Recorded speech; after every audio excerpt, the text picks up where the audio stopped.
Assalamualaikum warahmatullahi wabarakatuh. Selamat siang sahabat Gandoria. Jumpa kembali kita di podcast channel Kominfo Pariaman. Jangan lupa ya tetap di like dan subscribe-nya. Kita tunggu di channel YouTube Kominfo Pariaman. Nah, bersama Dewi Lestari di sini berbicara masalah keterbukaan informasi. Sebenarnya kita di sini masih rancu. Apakah apa saja informasi yang sebenarnya harus kita informasikan atau ada yang tidak layak untuk diinformasikan. Dan saat ini kita sudah bersama Bapak Arif Yumardi, Wakil Ketua Komisi Informasi Sumatera Barat. Kita sapa dulu. Selamat siang Bapak. Siang, Assalamualaikum warahmatullahi wabarakatuh. Channel Gandoria ya? Iya, Kominfo Pariaman. Kominfo Pariaman, oke. Mungkin diperkenalkan dulu kepada sahabat Gandoria di rumah. Sahabat Gandoria gitu ya. Sosok Bapak Arif Yumardi.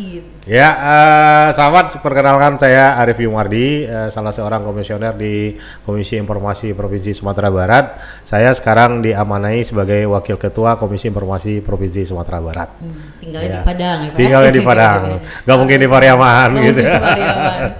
Iya. Berbicara masalah keterbukaan informasi, sebenarnya itu apa sih Pak keterbukaan informasi itu sebenarnya? Nah, ini keterbukaan informasi itu penting di era sekarang ini karena memang keterbukaan informasi itu lebih terkait dengan informasi yang dimiliki oleh badan publik. Nah, kalau menurut undang-undang definisi badan publik itu setiap lembaga yudikatif, eksekutif, legislatif yang anggarannya berasal dari APBN atau APBD itu dikategorikan badan publik. Nah, apa yang diproduksi oleh badan publik tersebut itu menjadi informasi publik. Nah, keterbukaan itu adalah bagaimana ini tersampaikan, terdelivery ke tengah masyarakat banyak tentang informasi itu. Gitu. Jadi sebenarnya ini besar gitu ya Pak ya, soal keterbukaan informasi. Nah, karena begitu pentingnya itu penting juga nggak Pak dibuatkan undang-undangnya tentang keterbukaan? Iya benar, bukan lagi dibuatkan, sudah ada undang-undangnya. Undang-undangnya sudah lahir, malahan berdasarkan amanat undang-undang itulah makanya keterbukaan informasi itu penting di era sekarang. Di Orde Baru kita terkenal dengan ketertutupan, secret, semuanya dikuasai oleh satu orang pimpinan. Sekarang tidak, berdasarkan Undang-Undang Nomor 14 Tahun 2008 sudah tidak ada lagi yang istilahnya ditutup-tutupi. Semua informasi itu menjadi hak publik. Apa yang dikuasai oleh pemerintah dalam hal ini badan publik itu menjadi hak publik untuk tahu. Itu keterbukaan. Nah, bagaimana peran keterbukaan informasi publik ini untuk menciptakan a good governance? Pasti dong, pasti ada. Jelas sangat punya peran sekali terhadap good government itu, karena memang keterbukaan itu menjamin partisipasi masyarakat, baik mulai dari perencanaan, pelaksanaan dan pengawasan.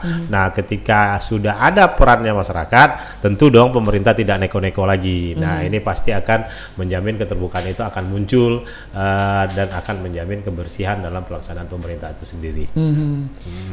Sejak kapan itu Pak diberlakukannya undang-undang keterbukaan informasi publik ini? Undang-undang ini diketok palu oleh DPR pada 30 Maret 2008. Nah, sekarang 30 April maksud saya, 2008. Nah, diberlakukan tahun 2010. Jadi memang pasca reformasi di tahun 2010 lahir Undang-Undang Keterbukaan Informasi. Jadi apa sekarang ini sudah jadi eranya terbuka. Apa yang dilakukan oleh pemerintah, masyarakat mesti tahu dan masyarakat berhak untuk tahu gitu. Nah, sudah berjalan 12 tahun lah. Ya, benar banget. Adakah kelemahan dari penerapan undang-undang ini, Pak? Dari sisi penerapan mungkin memang dari tahap sosialisasi, dan sekarang ini mungkin tidak lagi berbicara sosialisasi, tapi bagaimana implementasi. Artinya setiap badan publik dalam hal ini mungkin pemerintah, lembaga-lembaga legislatif, terus yudikatif, serta mungkin yang ada punya bantuan dari luar negeri atau dari APBD, nah itu mesti terbuka. Mungkin lebih kepada aplikasinya. Contoh sekarang kita akan melakukan monitoring evaluasi di Kota Pariaman, bagaimana pelaksanaan keterbukaan itu oleh Pemko Pariaman itu sendiri. Nah, digawangi oleh sebagai PPD utamanya adalah Dinas Kominfo Kota Pariaman. Jadi mungkin lebih kepada implementasi dari undang-undang itu sendiri. Oke, sahabat Gandoria dimanapun Anda berada, kita masih berbicara bersama Bapak Arif Yumardi, salah satu komisioner Komisi Informasi. Nah, tadi sudah banyak panjang lebar Pak sebenarnya. Komisi Informasi ini tugasnya apa-apa aja nih Pak untuk wilayah di Sumatera Barat sejak terbentuknya? Sesuai dengan amanat undang-undang, Komisi Informasi itu pertama ada di pusat, yang kedua ada di provinsi, dapat dibuat di kabupaten atau kota. Jadi bahasa undang-undang itu dapat dilaksanakan di kabupaten kota. Tapi diwajibkan untuk tingkat provinsi. Nah, tugasnya memang mengawal undang-undang itu.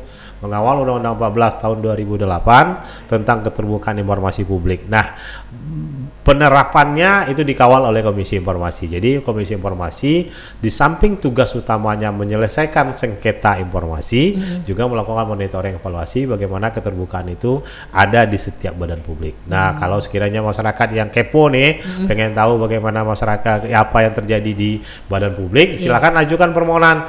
Kalau permohonan informasinya tidak dikabulkan, tidak diberikan, nah silakan ajukan sengketanya di Komisi Informasi. Jadi sekarang ini sudah deh, mesti banyak masyarakat yang mesti kepo apa yang akan dilaksanakan atau apa yang dikerjakan oleh pemerintah kita. Jangan kepo kan IG mantan aja gitu. Nggak baik, nggak boleh. Mantan masa lalu, masa depan. Iya benar. Jadi yang paling penting itu menyelesaikan. Iya, sengketa informasi. Jadi memang masyarakat kan pengen tahu itu APBD-nya Kota Pariaman kemana sih gitu kan. Nah, mereka ajukan surat permohonan ke PPID, ternyata tidak diberikan, silakan ajukan sengketa ke Komisi Informasi. Jadi itu penting. Jadi kepo itu memang ikut menambah partisipasi sih, sebenarnya, peran serta. Jadi jangan kepoin juga mantan suami, jangan. Itu sudah hak orang lain juga. Kali kepoin mantan istri juga nggak boleh. Gitu. Tapi kepoin itu informasi. Iya, baru boleh. Nah, sahabat Gandoria harus paham itu. Yang paling penting itu kepo dengan informasi. Ya, jangan kepo dengan hidup orang. Benar banget. Oke, kita masih berbicara bersama Bapak Arief. Nanti sabar, kita tanya dulu tentang Pariaman setelah yang berikut ini.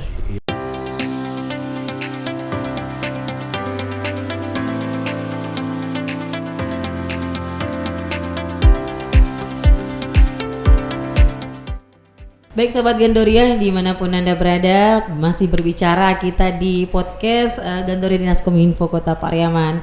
Nah, bersama Bapak Arief Yumardi, ternyata bener ya, orang informasi itu emang asik-asik gitu. Iya.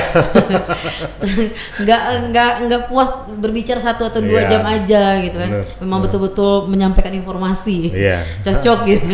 Bapak Arief ini sahabat Gandoria, Wakil Ketua Komisi Informasi Provinsi Sumatera Barat. Benar sekali. Nah, tadi telah banyak ya kita diberikan informasi-informasi seperti apa keterbukaan informasi tersebut. Nah, terkait tadi sempat membahas tentang PPID atau Pejabat Pengelola Informasi dan Dokumentasi. Nah, itu saat ini memang sedang dikelola oleh Dinas Kominfo. Nah, bagaimana nih apakah ada dengan adanya PPID ini Pak dapat memaksimalkan terwujudnya keterbukaan informasi ini? Iya, benar banget karena memang PPID ini adalah pintunya. Jadi PPID ini adalah gerbangnya dari keterbukaan informasi.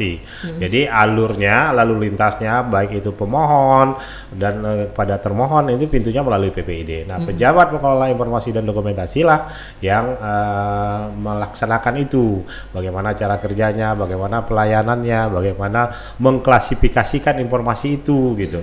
Informasi itu kan semuanya tidak mesti diberikan juga. Ada informasi yang dikecualikan, ada informasi yang serta-merta dan ada informasi yang sedia setiap saat. Jadi memang tugas penting PPID ini sebagai bentuk dari keterbukaan informasi itu. Nonsen lah atau tidak mungkin lah keterbukaan itu terjadi kalau tidak ada PPID gitu. Oke. Terus bagaimana nih komentar Bapak? Tadi kan udah bagaimana nih komentar tentang PPID Kota Pariaman? Saya udah 3 tahun berturut-turut ke Pariaman. Dulu pertama kali saya mampir ke sini menilai dan memonitoring ini dari nothing menjadi something. Dari zero menjadi hero dia Pariaman. Nah, alhamdulillah ini bisa terpertahankan sampai saat sekarang ini. Klasifikasinya mudah-mudahan menjadi PPID yang informatif. Kota Pariaman mudah-mudahan menjadi kota yang informatif karena dengan informatifnya akan muncul trust masyarakat tadi, kepercayaan dari masyarakat tadi. Seperti itu. Nah, kita berharap memang klasifikasi informasi apa yang diberikan dan apa yang tidak diberikan itu jelas di PPID-nya. Tadi gitu. setelah melihat kemungkinan besarnya ada. Bocorannya ya, bocorannya. Tahu, gitu loh, hanya Dewi dan Fadia tahu, yang lain nggak tahu. Karena bagian dari proses penilaian itu termasuk kategori informasi yang dikecualikan. Belum diberikan, bukan tidak terbuka. Gitu. Belum ya. Ya sama seperti ini. Bagi yang pengen tahu HP suaminya tidak boleh.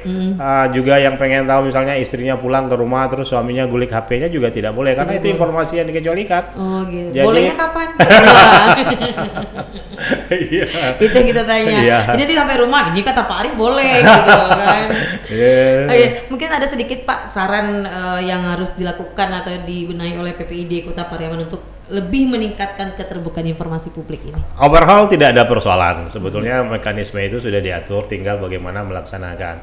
Apa yang mau dilakukan, apa yang mau dikerjakan itu sudah ada undang-undang yang ngatur serta ada peraturan Komisi Informasi yang menggawanginya itu gitu. Artinya memang sudah ada garisan sepanjang itu dipatuhi, sepanjang itu dilaksanakan, saya pikir sudah selesai. Nah, karena memang kita hanya melihat apakah itu sudah dijalankan atau tidak. SOP pemberian informasinya sudah tidak, SOP keberatannya sudah atau tidak gitu. Hanya itu yang kita monitoring evaluasi sekarang ini. Nah, alhamdulillah Kota Pariaman luar biasa, itu sudah dilaksanakan secara maksimal. Mudah-mudahan ini tetap menjadi sebuah kota yang informatif nanti ke depannya. Iya. Mungkin ada sapaan kepada sahabat Gondoria terkait keterbukaan informasi ini Bapak, silakan. Kepada sahabat Gondoria, kembali lagi kepoin aja apa yang dikerjakan oleh pemerintah, jangan kepoin mantan yang sudah kabur dari kita. Ya. Mantap banget. Pak Arif, terima kasih Bapak telah berbincang singkat kita di siang hari. Terima kasih kembali, luar biasa. Waktu kita bisa berbincang lagi dengan suasana yang berbeda dari sana atau gimana gitu ya. Siap, boleh. Sahabat Gondoria, itu saja hari ini pertemuan kita. Insya Allah lain waktu kita berjumpa kembali. Selamat siang, terima kasih. Sampai jumpa. Assalamualaikum warahmatullahi wabarakatuh. Waalaikumsalam warahmatullahi wabarakatuh.